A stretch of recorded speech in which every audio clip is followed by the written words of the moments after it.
Last week हम लोगों ने कंप्यूटर की क्लास में कुछ कम्युनिकेशन स्किल्स के बारे में पढ़ा था और उसमें हमने सीखा था कि किस तरह हमें अपने कम्युनिकेशन को एक इफ़ेक्टिव बनाना चाहिए, ठीक है।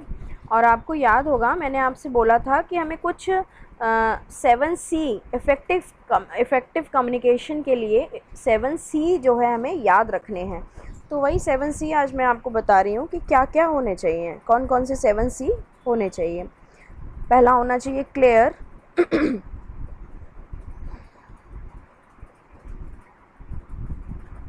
पहला होना चाहिए क्लियर। एक मिनट।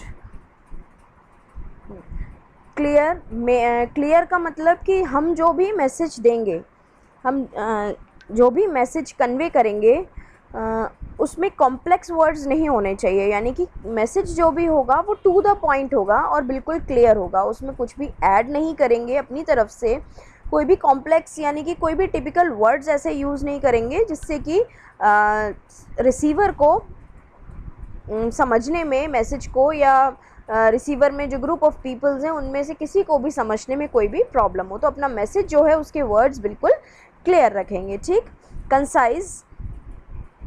कंसाइज का मतलब यानी कि हमारा जो मैसेज होगा उसमें से फालतू जो भी वर्ड्स और सेंटेंस होंगे उन्हें हटा देंगे और बिल्कुल टू द पॉइंट और बिल्कुल क्लियर हम मैसेज कन्वे करेंगे।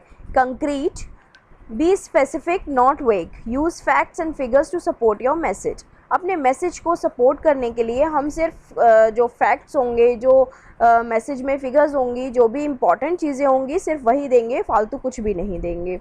Correct, try to avoid typos, use correct fact and figures, use the right level of language. यानी कि हम जब मैसेज कन्वे करेंगे तो उसमें लैंग्वेज का यूज़ बिल्कुल करेक्ट करेंगे। लैंग्वेज का किस तरह, सपोज़ करो कि बहुत सारी ऑडियंस बैठी हुई है और आपने उनको अमेरिकन इंग्लिश में आप उन्हें पूरा मैसेज जो है कन्वे कर रहे हैं, लेकिन उनमें से मैं कह रही हूँ 50% हैं जो समझ सकते हैं और 50% हैं जो समझ नहीं सकते हैं। तो आपका मैसेज कन्वे करना वेस्ट हो जाएगा और रिसीवर तक जो आप बताना चाहते हैं वो नहीं पहुंच पाएगा। तो हमें ऑडियंस में सबको देखते हुए अपना मैसेज जो है या अपनी मैसेज की लैंग्वेज को जो है करेक्ट रखना है। कॉरेंट का मतलब कि हमें पहले तो हमें ये देखना है कि हमारे मैसेज का कोई सेंस है, हमारे मैसेज का कोई सेंस होना चाहिए, यानी कि कोई प्रॉपर मैसेज होना चाहिए जिसका कोई लॉजिक हो, तभी हम उसको कन्वे करें। फालतू में उसको किसी बात को हम कवर अप करने की कोशिश करेंगे तो वो कम्युनिकेशन स्किल से बाहर है, ठीक है। इस तरह नहीं होना चाहिए। नेक्स्ट है कंप्लीट यानी कि जब भी आप मैसेज कन्वे करेंगे तो आपको इन्फॉर्मेशन, जितनी भी आपकी इन्फॉर्मेशन है वो सारी चीज़ उसके अंदर होनी चाहिए, ठीक है। आपको दोबारा ऑडियंस को पूछना ना पड़े कि ये इसमें क्या था या इसमें क्या होना है, ठीक है। Courteous, being polite builds goodwill, ensure message is tactful। यानी कि आपको जब भी मैसेज कन्वे करेंगे तो बहुत पोलाइट वे में कन्वर्ट करेंगे। इससे क्या होगा कि हमारी गुडविल जो है, यानी कि आप अपने कॉन्फिडेंस भी समझ सकते हैं कि वो बिल्डअप होगा और मैसेज भी जो है वो प्रॉपर जाएगा, मैसेज जो है वो बिल्कुल क्लियर जाएगा। ऑलराइट, नेक्स्ट देखिए आगे क्या है। एलिमेंट्स ऑफ कम्युनिकेशन, ठीक है। एलिमेंट्स पढ़ेंगे कम्युनिकेशन की क्या है।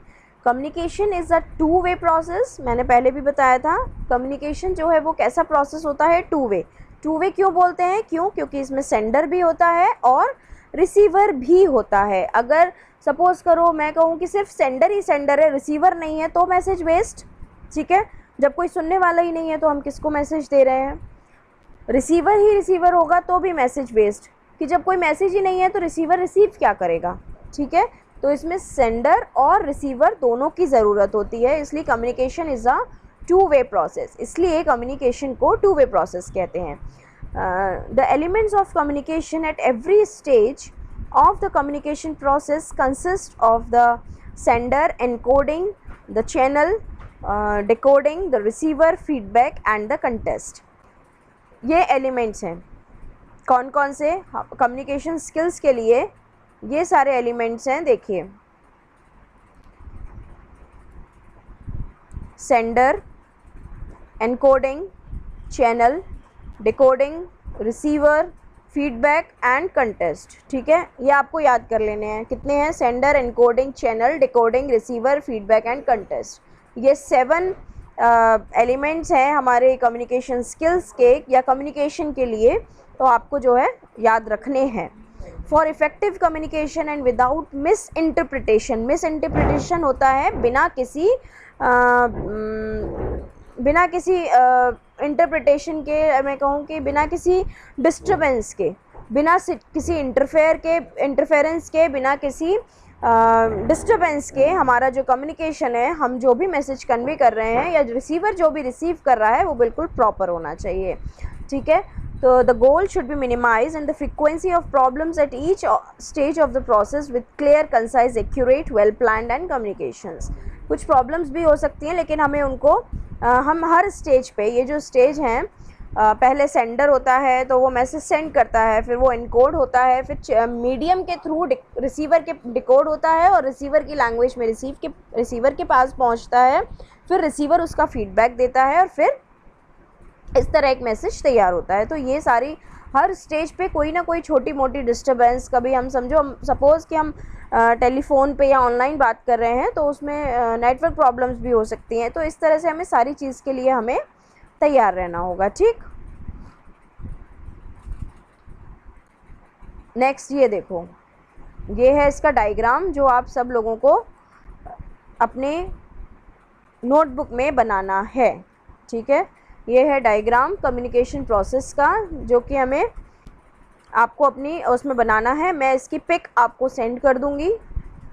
ठीक, तो चलो, सोर्स मतलब सेंडर, उसके बाद जो भी मैसेज है सेंडर का वो एनकोड हो रहा है। एनकोड यानी कि आप अपनी लैंग्वेज में उसको बोल रहे हैं। ठीक है, उसके बाद चैनल यानी कि कोई भी माध्यम या कोई भी मीडियम जिसके थ्रू रिसीवर तक हमारा मैसेज पहुंचेगा। सेंडर जो मैसेज कन्वे करना चाह रहा है वो फ्रेम हो रहा है सबसे पहले, उसके बाद एक माध्यम से, एक मीडियम के थ्रू वो मैसेज डिकोड होगा, यानी कि रिसीवर जिस लैंग्वेज में रिसीव करेंगे वो जिस तरह समझ पाएंगे उस लैंग्वेज में, उस वे में वो उनके दिमाग में डिकोड होगा, उसके बाद वो उन तक पहुंचेगा। फिर जब वो समझ जाएंगे उसके बाद वो क्या करेंगे? फीडबैक देंगे। क्लियर है? चलो नेक्स्ट। हाँ, अब 1 बाय 1 इनका रोल पढ़ेंगे हम। ठीक है, let's understand the role of each element. Source, the source is the sender of the message, in other words you, and the message refers to the information, that ideas that you want to deliver. Sender मतलब, source मतलब sender, जो message convey करना चाहते हैं। हम दूसरे word में कह सकते हैं कि हम अपने आप को भी कह सकते हैं क्योंकि हम मैसेज कन्वे कर रहे हैं। ठीक है, और मैसेज क्या है? मैसेज वो इन्फॉर्मेशन है, वो आइडियाज़ हैं जो हम कन्वे करना चाहते हैं या जो हम शेयर करना चाहते हैं। You need to be clear about what message you want to communicate and why it's important, what's its main purpose, and moreover why should anyone care. You also need to be confident that the information that you impart is useful and accurate. हम जो message convey करेंगे ना, वो message बिल्कुल clear होना चाहिए हमको खुद को, कि क्या है ये मैसेज, क्यों ये मैसेज इम्पॉर्टेंट है और क्या इस मैसेज का पर्पज़ है, क्यों लोगों को इस मैसेज को बहुत ध्यान देना चाहिए, क्यों इस मैसेज को लोगों को सुनना चाहिए। आपको इन सब चीज़ों के लिए प्रिपेयर रहना है। आपको ये सारी चीज़ें ध्यान में रखते हुए अपना मैसेज जो है कन्वे करना है, और ये भी ऑडियंस को बताना है कि क्यों आपका ये मैसेज जो है वो इम्पॉर्टेंट है।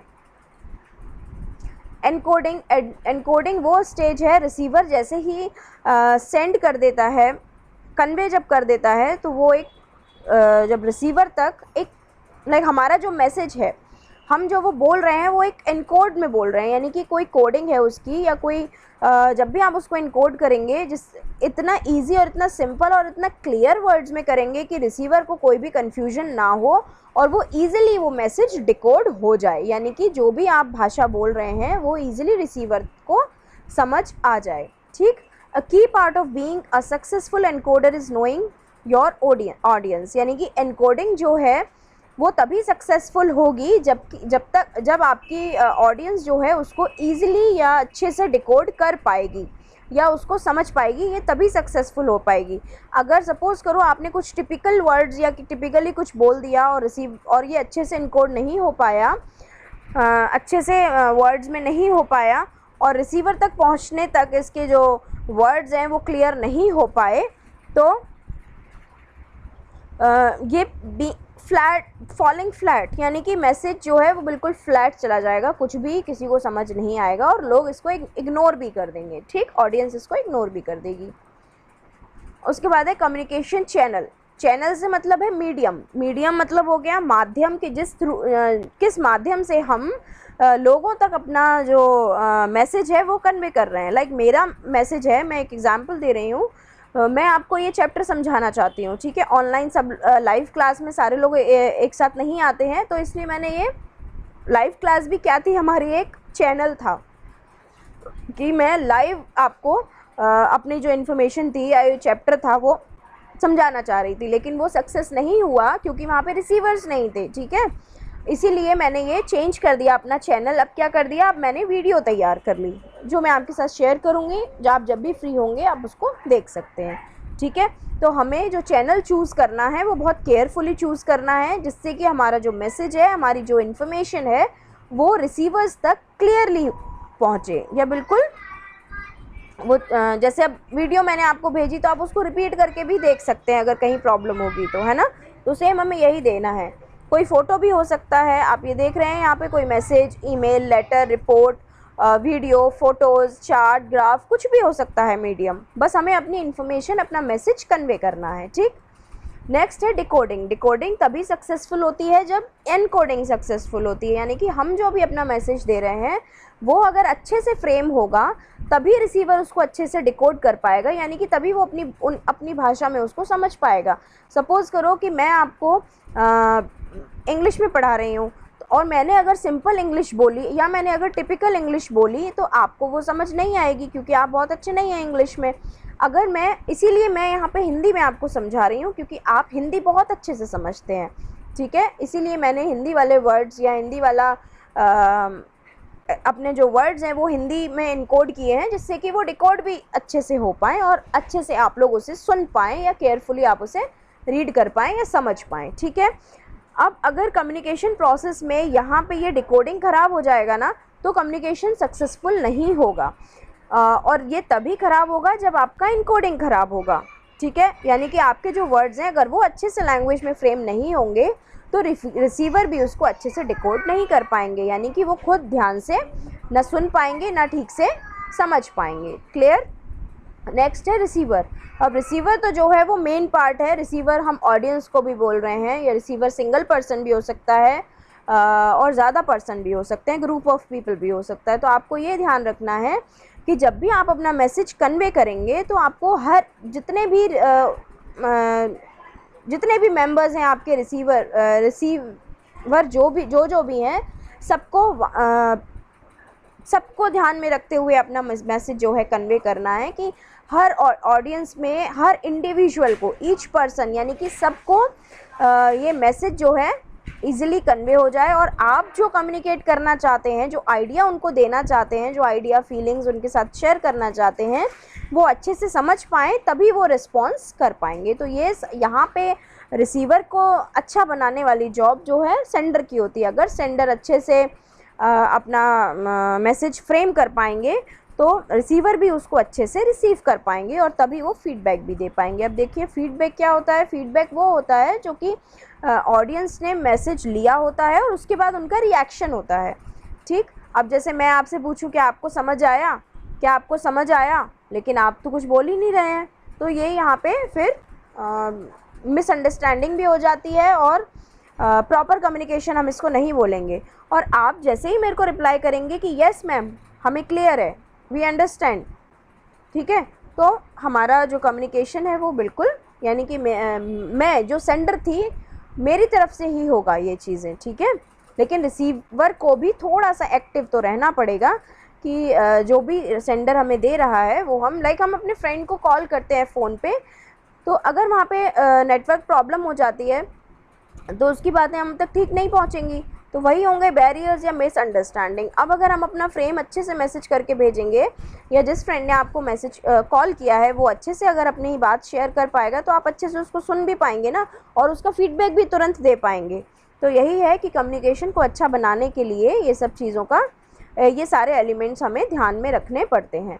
कंटेस्ट क्या है? Contest is a situation. Contest यानी कि सराउंडिंग्स, कि जब हम अपनी मैसेज भेज रहे हैं, लाइक हम सपोज़ करो हम फ़ोन पे बात कर रहे हैं और अंदर बेसमेंट में जाके बैठ गए हैं, तो वो तो ख़राब है कि क्योंकि हमारी जो मैसेज है वो सेंडर तक नहीं पहुंच पाएगी नेटवर्क प्रॉब्लम की वजह से, तो मैसेज अच्छे से फ्रेम नहीं हो पाएगा और रिसीवर तक अच्छे से पहुंच भी नहीं पाएगा। ठीक है, आप सपोज़ करो कि हमने कहीं ऑडियंस के बीच में कहीं स्टेज परफॉर्मेंस दे रहे हैं, और या मैं कहीं पे लेक्चर दे रहे हैं हम लोग, और वहाँ पे जो हमारा माइक है उसमें कुछ प्रॉब्लम है, वो उसकी साउंड में कोई प्रॉब्लम है, कभी वो तेज़ हो रही है कभी कम हो रही है, ऐसा भी आपने कई जगह देखा होगा।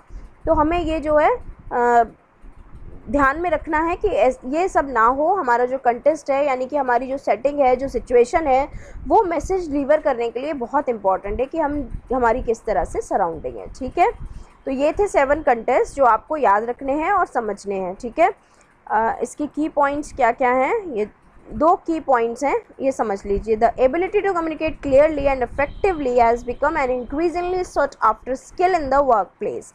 जब हम इस पे काम करते रहते हैं या कम्युनिकेशन स्किल्स को हम अच्छा बनाने की कोशिश करते रहते हैं, तो वो एक दिन ये सारे हमारे अंदर ये जो पॉइंट्स हैं ये अपने आप क्लियर हो जाते हैं। You can become a more capable communication by gaining a better understanding of the communication process। आप और भी अच्छा अपने कम्युनिकेशन को बना सकते हैं, कम्युनिकेशन प्रोसेस को बहुत अच्छे से समझ करके। ठीक है, अब ये थे हमारे 7 एलिमेंट्स और ये कुछ की पॉइंट्स। आप लोग इस वीडियो को दोबारा देखिएगा, इसको समझ ना आए तो आप मेरे से डाउट पूछ सकते हैं, और इसके आगे हम लोग नेक्स्ट बाद में कंटिन्यू करेंगे। ऑलराइट, तो सबको ध्यान रखना है। और हाँ, मैं वो भेज दूँगी, ये एलिमेंट्स हैं, ये एलिमेंट्स आपको अपनी नोटबुक में लिखने हैं। ठीक है, और वो पूरा कम्युनिकेशन प्रोसेस का डायग्राम बनाना है। चैप्टर उसमें अच्छे से स्टार्ट कीजिएगा कंप्यूटर की नोटबुक में। ठीक है, ऊपर चैप्टर 1 कम्युनिकेशन यूनिट 1, फिर चैप्टर 1 में इंट्रोडक्शन टू कम्युनिकेशन स्किल्स, और 1 बाय 1 डायग्राम बनाना कम्युनिकेशन प्रोसेस का, एलिमेंट्स लिखना। ठीक है, इस तरह से अच्छे से तैयार करना, और कोई प्रॉब्लम आती है तो आप लोग मेरे से पूछ सकते हैं। Alright, okay, good day all of you.